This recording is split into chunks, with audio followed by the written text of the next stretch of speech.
Hello ladies and gentlemen, welcome to my YouTube channel. This is Farmer Isa here. I'm delighted to welcome you again today, and of course I'm coming right from Kisii, Kenya, East Africa, and I wish to talk about what was the experience like working with Aya Marwa, and if indeed the accusations about Aya Marwa not paying his workers is true. That's what we want to address today. But before that, if this is your first time coming across my YouTube channel, I want to ask you in a very special way, kindly consider to subscribe, make a comment, let me know what you want to think about this video, and of course, don't forget smash the notification bell for more amazing content from Farmer Isa. Yes guys, all along, just like you, I've also heard about different people talking about Aya Marwa not paying his workers. Uh, Guys, I want to be very honest that of course I worked with Aya Marwa the period between August to December last year. There's a period of about 4 months, and I believe within that period I'm able to at least testify what I know about Aya Marwa's, about what the experience working with Aya Marwa actually. So last year, just like other YouTubers and many other workers, I found myself at the Vira Medellin. And this period, Aya Marwa was still working on his perimeter wall, his Vira, that's the Vira Medellin, the house, that's the house, and of course some other works, work in a construction site has got different types of jobs. There are welders, there are, people who want to dig even latrines, construction itself.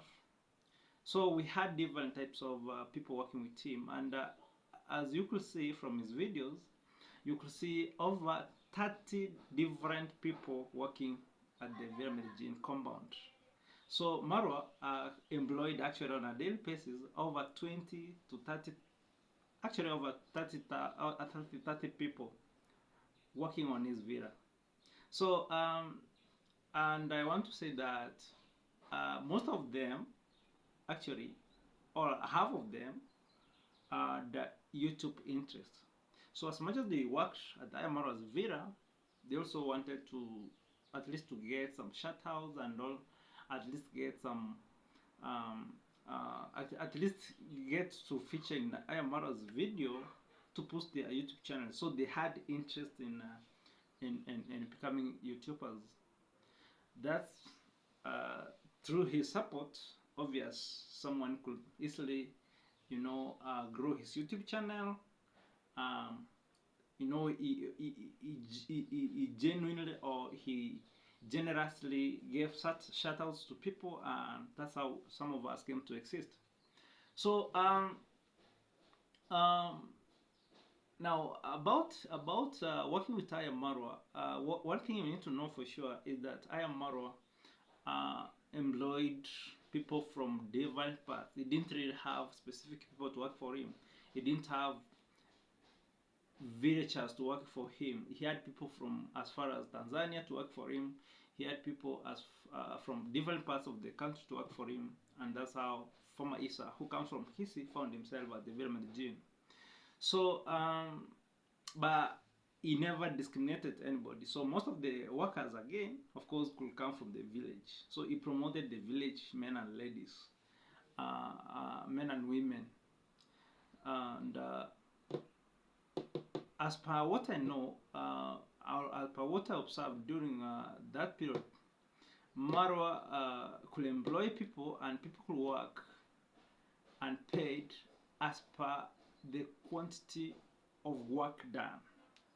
So in other words, for those of you who are aware about what I'm saying, this means that one is paid per piece of work done. So in other words, I think it's, in a professional point of view, it's called piecework type of contract. So you're gonna be paid per the quantity of work done. Quantity. So in other words, for construction, what I remember is that Marwa used to pay per number of pieces constructed. That's the number of blocks constructed. So so if you're smart enough and you're gonna build, let's say 2,000, 1,000 blocks times, I think a block was around 15 shillings. I can't really remember well, but around there. I think it was then 10 shillings. 10 shillings, guys. So 10 Kenyan shillings is equivalent to about 0.1 of a dollar, which is good money in the village. It's not really little money in the village. So now people could come and whoever made it to the pyramid gene could not be turned away, because at the end of the day, it doesn't matter how many people are going to work. What matters most, how much work are you going to do? Like, how much work are you going to deliver? Like, if you're gonna work, even if you construct 1,000 pieces, you're gonna be paid. So there was work. So me, what I saw is that people came to work, and if you feel like you're gonna work for about 2 hours, 3 hours, he comes to check on your work. Or if you're gonna be represented by, let's say, his personal assistant who is good driver, then if he's satisfied with whatever you've done, if whatever job you've done is smart, you are qualified to be paid even after 2 hours, and you go and you leave. So the issue of people saying that Maro never paid people is something that I really don't understand, because myself, during the period between which I was at the pyramid gene, I never experienced that. Guys, for example, let's see it this way. At the pyramid gene, we had YouTubers and non-YouTubers working for I Am Marwa. People with YouTube interest and non-YouTubers, people without YouTube interest, like becoming vloggers or YouTubers. So one thing that you need to understand is that non-YouTubers, have not seen even one single non-YouTuber who worked with I Am Marwa who is complaining or made complaints about not being paid. Non-YouTubers. I saw very many people coming there who are not YouTubers, who didn't become YouTubers, who didn't have any interest in YouTube. And none of them has ever come out to say, I've never been paid. Myself, I didn't have any complaint from such people. Like, I never saw or had any complaint from a YouTuber that I've never been paid. I want to be very honest, guys. Most of the complaints could come from those who had interest in YouTube. And in most cases, I think it could happen this way, that, you know, if you have interest in YouTube, all your thoughts and energies are focused on YouTube and not on the work that you're gonna do. So in other words, whatever you're gonna do or whatever work you're gonna do may not really come out clean. Like, you may end up, you know, your interest is YouTube. So whatever you're going to do, you may not really work well. You may not really deliver whatever is expected of I Am Marwa and his close assistants. So at the end of the day, if you didn't do smart work, of course, even you have invited someone to your compound, or someone has come to look for a job in your place, and he says I'm gonna deliver APCD. At the end of the day, that job is not done as per the agreement. I want to ask you, with very honest opinion, are you going to pay this person as per the agreement? It's good to just know, you know, it's good to know. I'm not saying that was the case, but I want to know how it happens on your case or wherever you come from. So most complaints could come from people with YouTube interests, that, oh, I worked for this type of job but I never got paid. And I want to believe that most of these complaints, basically, whatever the goal was to attract attention from the audience or cloud chasing. That was the main goal for such complaints. Because honestly, myself, for the few days I worked with Ayamaro, especially during the construction of the perimeter wall, um, of course, just as I said, there were very many people working for him, and I remember at some point I could help him to prepare what I could basically call as a payment voucher. That's a list of people, because now, you know, just as I said, it's not like how many are you, how many fundis or masons are you? We are 10. So a mason is going to prepare, let's say, $10 a day. That wasn't the case. It was like all the masons who are working at the Villa Medellin today are 5. So each and every one of them could be paid. Um, Actually, they were paid different amounts of money depending on the work done, like what the quantity of work done.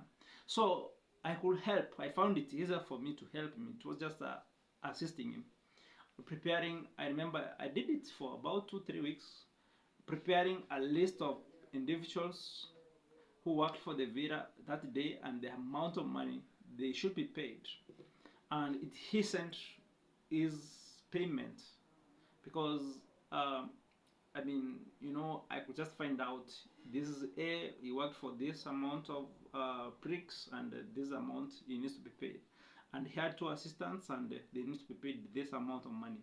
So I did it. I remember doing that, guys. For those of you who are there, you can testify and tell me if I've lied about it. I did it for about 2 weeks before I defected to the Villa Medellin Kitchen Garden. Uh, and as per what I observed, guys, I want to be very honest. Marwa paid everyone as per their work done. That's, I want to be very honest.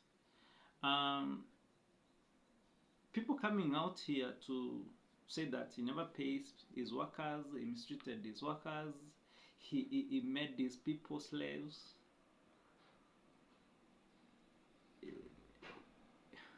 I really can't say much about it because, honestly speaking, myself, I was at the Villa Medellin.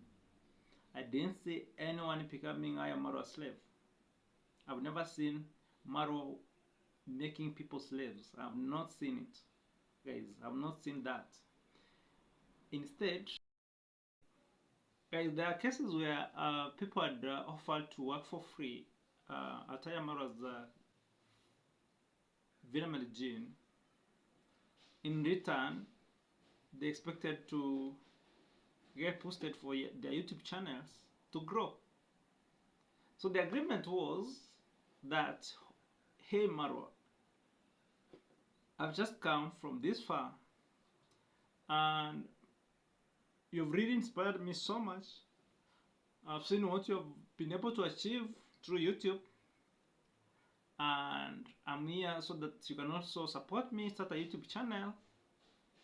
But Marwa, you're not going to do it for free because I'm good in this type of service, or I'm good in APCD. I wanna provide you a free service in exchange so that you can also support me in growing a YouTube channel. Well, because just as I said earlier, Marwa is just generous. You know, at times, as in yesterday's video, I said such generosity at times could also cost you. So as much as we're born generous, again, we need to find out how good or how best we can also control our generosity. Now, guys, Marwa gave opportunities, different types of people who also wanted to grow their YouTube channels, but they had offered to work for free. Like, I want to work. It's not really free because at the end of the day, the intention is I work for you, you help me grow my YouTube channel. So it's not really free, but again, the term was I want to work for free. Now, guys, it's really strange that even after taking root within the Villa Medellin, you turn out to accuse your mentor, because someone who has inspired you, who has given you the the, the I mean the opportunity to also do whatever he's doing. So going back to accuse him and call him names and betraying him in all sorts of manner. For such cases, guys, I could just refer them as quite unique cases, because um, it's a matter of interest, you know, personal interests. Uh, such people, what brought them the Pyramid Gene was growing their YouTube channels. So it doesn't matter what they're gonna do, it doesn't matter what they wanna say to see their YouTube channels grow or explode. And there were a number of cases where we saw a number of channels exploded simply because they could say all sorts of things against Ayamaro. Crowd chasing. And of course, they were successful as per that period of time, as of 10. But what happened later? You all know what happened. There were seasonal channels. They didn't really take their time to learn how to grow their YouTube channels independently, without really accusing Ayamaro, without really betraying Ayamaro, without really calling him names, without abusing their family, Ayamaro's family actually, and the result is known. So my point is that, guys, as much as people are talking ill of Ayamaro out here on the streets of YouTube, get to learn that, in fact, yes, Maro is not an angel, just as I said, he's just a normal human being. He could also do something wrong against the eyes of people. But again, take your time to learn what the truth is. Like, is it really true that he makes people to work for him and he never pays them? Guys, I think for the little period I worked with him, I have the knowledge. I'm able to testify that indeed I never saw him hiring someone without paying him. I never saw that. Personally, I never saw that. So keep away from the lies, from the misleading information about Ayamaro. Guys, people are hurrying up to ensure that they fall him down. But I believe we're gonna come back strong. For the sincere supporters of Ayamaro, thank you so much, because Maro has made a great difference, has made difference in many lives, including Farmer Issa's life, and that's why we're here to defend him without fear, and the truth shall ever stand. Thank you so much for watching. In the next video, we're gonna address the issue of children working for Ayamaro. If indeed it's true that he employed children to work for him. Thank you so much for watching, and stay tuned. May God bless you so much. Bye bye. See you next time.